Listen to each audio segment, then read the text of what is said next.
Ese hormigueo. A continuación, hablemos de salud. Este programa es apto para todo público. No contiene escenas de sexo y violencia.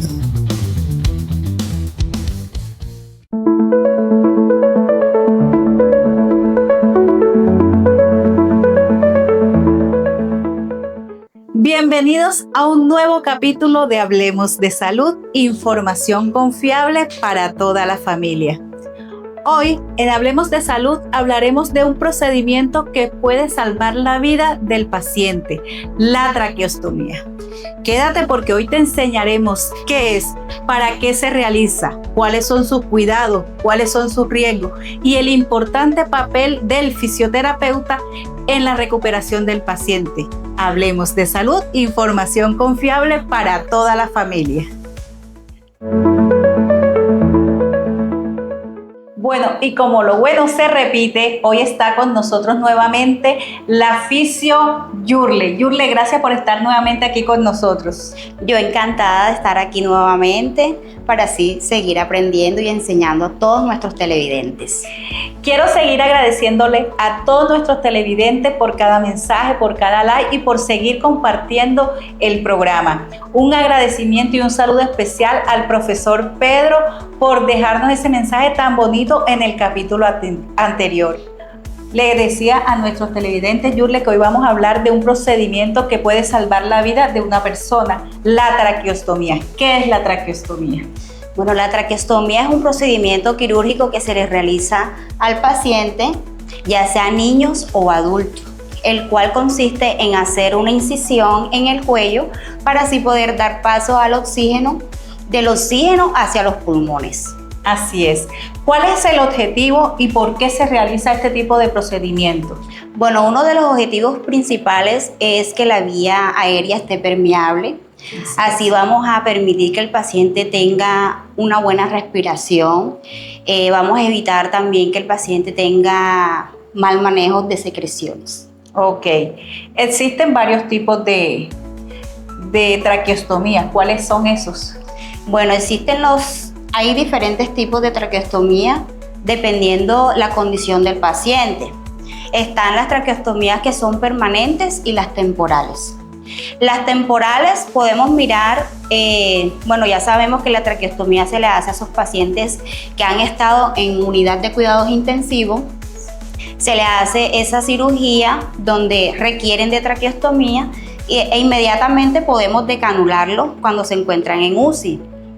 Es más, hay pacientes que el proceso es un poco más largo y cuando pasan a piso todavía tienen la traqueostomía y no pueden ser decanulados. Entonces, cuando el paciente se recupera de una forma rápida, temprana, podemos hacer el destete poco a poco. Te iba a preguntar, ¿hay pacientes que incluso se van con la traqueostomía, con ese procedimiento para casa? Sí. Exactamente, pero sin embargo tenemos la esperanza de decanularlo con un buen procedimiento, una buena técnica y también dependiendo el profesional. Ya la traqueotomía permanente es cuando ya el paciente sufre un problema crónico, es decir, ya sufre de una estenosis, que es un estrechamiento de las paredes por donde pasa el flujo del oxígeno, y también cuando tiene problemas de granuloma o de tumores severos. Así es. Bueno, hablaste de la cánula. ¿Cómo es esa cánula?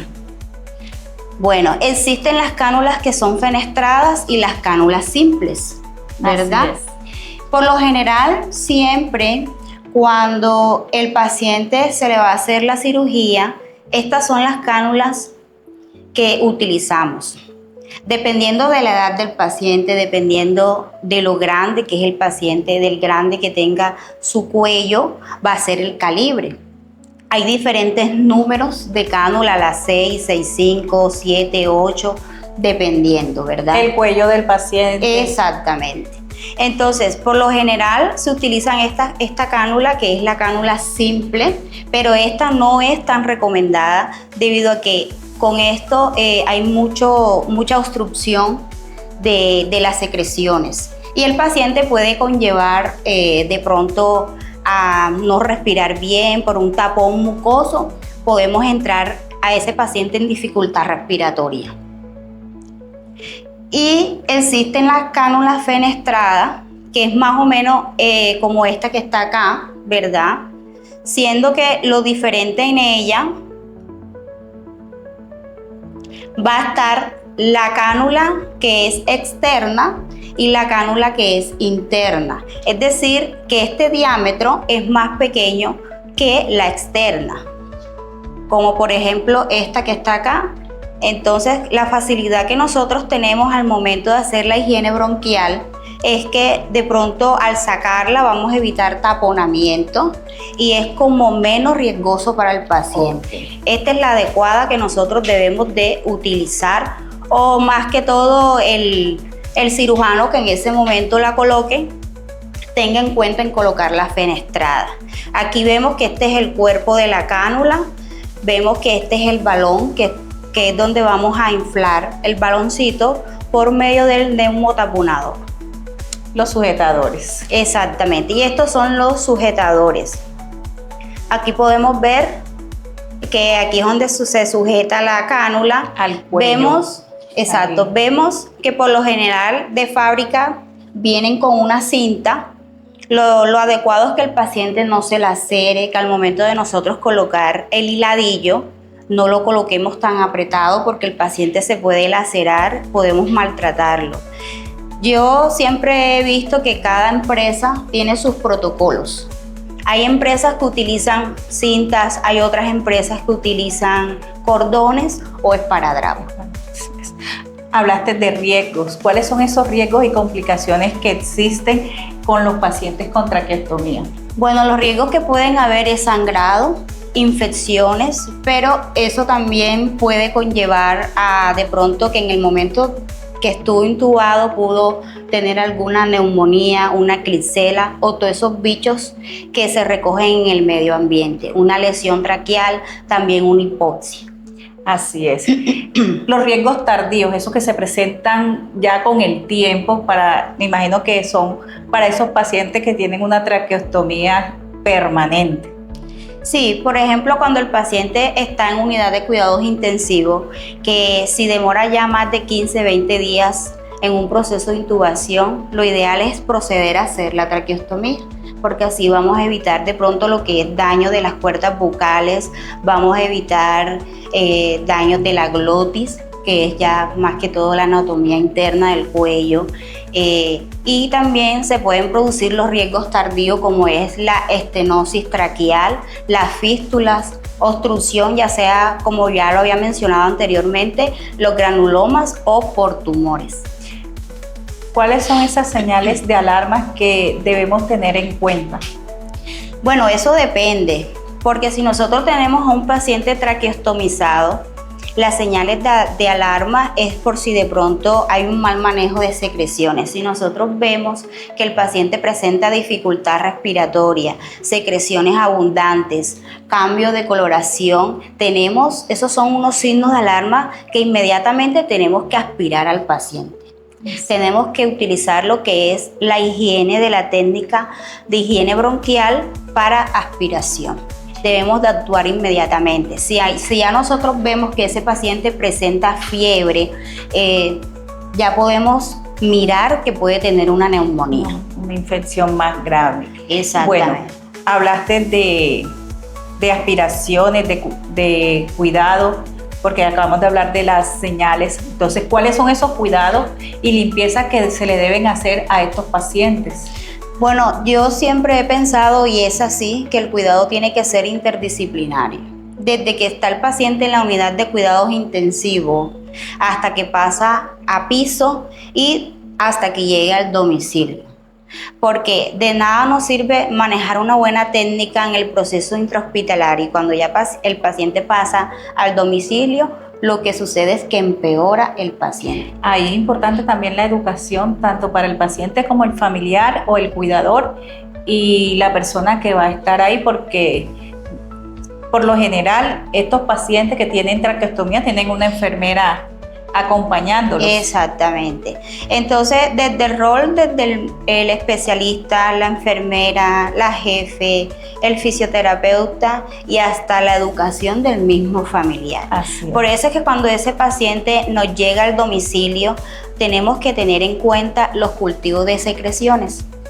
Es decir, tomarle ese cultivo para ver si ese paciente me salió con alguna infección. Así es. ¿Verdad? Porque, ¿qué pasa? Que a veces le dan de alta al paciente, llega al domicilio y resulta que tiene una Klebsiella, tiene cualquier bicho ahí y ahí es donde se van produciendo las Y muchas infecciones. veces el familiar de pronto se relaja porque cree que ya está en casa, ya no existe ningún riesgo, bueno, ya pasó la parte crítica, ya no tengo que estar pendiente de esa traqueostomía ni del paciente como tal. Así es, entonces es muy importante que el fisioterapeuta le dé la educación al familiar. El 80% de recuperación de los pacientes traqueostomizados es la educación del familiar. Si no tienen una buena técnica de higiene bronquial, de aspiración, y ojo, el lavado de manos es muy importante también, el paciente sale a flote y así podemos decanularlo.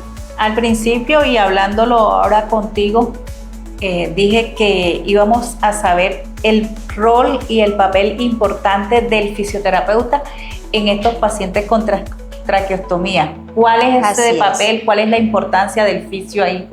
Bueno, lo más importante de nosotros, aparte de educarlos, es también hacerle una buena terapia respiratoria, una higiene bronquial adecuada, la movilización temprana. Dependiendo cómo atiendas tú a ese paciente, va a haber una recuperación pronta de ese paciente traqueostomizado.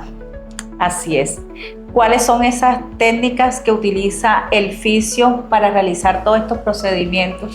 Bueno, hay muchísimas técnicas como el drenaje postural, la percusión, también la vibración y los ejercicios respiratorios. Ojo, hay pacientes con traqueostomía que presentan dolor. Entonces, yo siempre he dicho que dependiendo de la condición de cada quien, por ejemplo, si tú miras que en la caja torácica el paciente tiene mucho dolor, no hacerle percusiones. O esos pacientes traqueostomizados hay que saberlo percutir porque entendamos que tienen un cuerpo extraño que no es de ellos y podemos, muchas veces por hacer mucha fuerza se puede salir. Así es. Es que, bueno, ahorita más adelante le vamos a mostrar a los pacientes después de quitarle la traqueostomía, los ejercicios respiratorios para que ellos tengan en cuenta. En el manejo hospitalario, ¿qué se realiza ahí cuando el paciente está hospitalizado? Bueno, ya la atención es mucho más compleja, es decir, el paciente va a estar con un monitoreo continuo, va a tener su control de oxígeno, los gases arteriales también son importantes porque nos va a mostrar el estado del paciente, los cuidados de enfermería y recordemos que el paciente no solamente se va a rehabilitar a manera respiratoria, los pacientes con traqueostomía tienen estancia en cama y también tenemos que rehabilitar lo más importante que es la terapia física, sacarlos de cama, ponerlos a caminar y realizarles los ejercicios de expansión torácica para así fortalecer el diafragma. ¿Cuáles son esos beneficios? Bueno, aparte de los que ya algunos que acabas de mencionar, el estar hospitalizado, pues hay menos riesgo, ¿cierto? Porque en casa, lo que yo te digo, muchas familias se descuidan y no le brindan todos esos beneficios que tienen de pronto cuando están hospitalizados. Así es. Bueno, los beneficios que vamos a encontrar es que se van a disminuir las infecciones, vamos a ver que el paciente va a mejorar la oxigenación, reducir las secreciones, favorecer la recuperación de este paciente. También un paciente con traqueostomía que ya esté consciente, que hable, que responda al llamado. Bueno, por lo general ellos ahí no hablan, sino cuando ya uno le hace los ejercicios de decanulación, entonces también le va a permitir a que ellos coman y así se les va a facilitar mejor. Bueno, ¿cuáles son esas indicaciones y contraindicaciones que tiene la traqueostomía? Bueno, las indicaciones que podemos encontrar en ello está indicada cuando hay una obstrucción, como lo dije inicialmente, de la vía aérea, cuando la ventilación mecánica es prolongada, es decir, esos pacientes que son intubados y demoran más de 14, 15 días ventilados, lo mejor es realizar una traqueostomía temprana, porque así vamos a evitar todo lo que es las neumonías, daño de las cuerdas bucales, mejor dicho, todo lo que abarca. También vamos a proteger la vía aérea y vamos a evitar lo que son el mal manejo de las secreciones. Esas son las indicaciones, las contraindicaciones. Las contraindicaciones pues no se ven mucho, pero por ejemplo esos pacientes que tienen trastorno de coagulación no se puede muchas veces realizar infecciones locales, también por inestabilidad cervical. Recordemos que la anatomía también es importante. Hay pacientes que son de vía muy difícil y muchas veces tampoco se puede realizar la traqueostomía o la anatomía. Lo que hablábamos la vez pasada de la columna a nivel cervical, hay muchas deformidades severas y así tampoco se puede realizar la traqueostomía. Así. Hablamos de los beneficios y los cuidados que había que tener cuando está hospitalizado. Ahora, el manejo en casa, ¿cómo se realiza? El manejo en casa, como lo dije, el 80% es la recuperación del paciente. ¿Qué sucede? Que muchas veces el paciente se le da de alta, hay un mal manejo por los familiares, incluso mal manejo de la enfermera. Por eso es que tenemos que hacer un entrenamiento excesivo a esa persona a cargo. La educación. Si tiene una enfermera domiciliaria o ese cuidador, tiene que estar capacitado y entrenado por el profesional, en este caso por la fisioterapeuta. Así es. ¿Ya? Porque debe de haber una limpieza adecuada, debe de haber una higiene bronquial adecuada. Es decir, en el momento que yo vaya a aspirar a ese paciente, lo primordial es el lavado de manos, la protección, los EPP de nosotros. EPP es equipos de protección personal. Porque de pronto mucha gente dirá, ¿eso qué es? Exactamente, estuvo bien eso. Entonces, es decir, tenemos que utilizar las gafas protectoras, tapaboca, gorro, todo. Y no es solo la protección de uno, sino también eso es protección para el mismo paciente, porque el fisio viene de afuera, puede coger infecciones, entonces es mejor tener todo ese equipo de protección personal, tanto para uno como profesional como para el mismo paciente. Y siempre en el domicilio tienen que haber los elementos adecuados. Debe de haber sonda de aspiración, que son las sondas de succión abierta, el aspirador, las gasas estériles, también el cuidado del estómago del paciente. Cuando hablo de cuidado del estómago, es lo que rodea la piel que rodea debajo de la cánula. Palabras más o menos, el huequito que queda ahí. A veces, si nosotros no hacemos una buena higiene de la limpieza del estómago, mi paciente puede coger infecciones. Entonces eso es muy importante. Cada vez que yo vaya a aspirar a mi paciente, lavado de manos, los EPP, educación al familiar y todo lo que tenga que ver con Hablaste ahorita cuando estabas hablando de los sujetadores, que hay unos hiladillos, que pueden ser cordones, paradrapos. ¿Cada cuánto debe ser el cambio de esto? El cambio debe de ser todos los días y cada vez que sea necesario. ¿Qué sucede? No, es que ya yo lo cambié, pero si el paciente tosió, le cayó secreciones, cada vez que esté sucio o en mal estado, debe de cambiarse. Eso lo hace tanto la enfermera como el fisioterapeuta. Así es. Debe ser realizado por un profesional, pero el familiar o en su defecto la enfermera tiene que estar entrenada. Por eso es la importancia siempre de tener alrededor el equipo adecuado, indicado para la atención de este. Yurle, estos pacientes después de decanularlo, mencionamos que hay unos ejercicios que le ayudan porque ellos quedan débiles en la parte respiratoria. ¿Cuáles son esos ejercicios? Bueno, cuando hablamos de decanulación es el retiro de la cánula. Es decir, ya le hemos hecho todos los ejercicios para poder obstruirlos y así poder quitarle. Ese es un proceso que se hace después que el paciente ya pasa a piso y todo eso. Y ya después que se ha decanulado, tenemos que realizar los ejercicios de expansión de la caja torácica. Aquí vamos a realizar todo lo que son los incentivos respiratorios, vamos a estimular lo que es el reflejo de oxígeno. En pocas palabras, vamos a estimular lo que es la tos, vamos a manejar ejercicios respiratorios, ya sea con balones, porque recordemos que no solamente son los incentivos, sino también con bandas elásticas, balón, ponerlos a caminar, a que respire en series de 10 repeticiones o dependiendo de lo que el paciente tenga o la condición, porque hay pacientes lo que le permite realizar, porque de pronto a veces pacientes que son de edad avanzada habrán cosas que no podrá hacer como otros que sí. No, y dependiendo, porque hay pacientes que tuvieron mucho tiempo en UCI. Es más, hay pacientes que demoran 2-3 meses en UCI, estancia en cama, que de pronto debilidad muscular, sí, una debilidad muscular severa. Entonces, la terapia respiratoria también va de la mano con la terapia física. ¿Quién realiza esa descanulación? Nosotras, las fisioterapeutas. Okay. Pero siempre tiene que haber como como te digo, tenemos que trabajar en conjunto con el especialista. Con un equipo interdisciplinario. Sí. Claro está que en el domicilio, cabe aclarar esto, nosotras no podemos hacer decanulación en el domicilio del paciente. Es muy peligroso. ¿Por qué? Porque no tenemos un carro de paro, de pronto no sabemos lo adecuado, si no sabemos cómo vaya a reaccionar ese paciente, si de pronto hay que volverlo a intubar otra vez.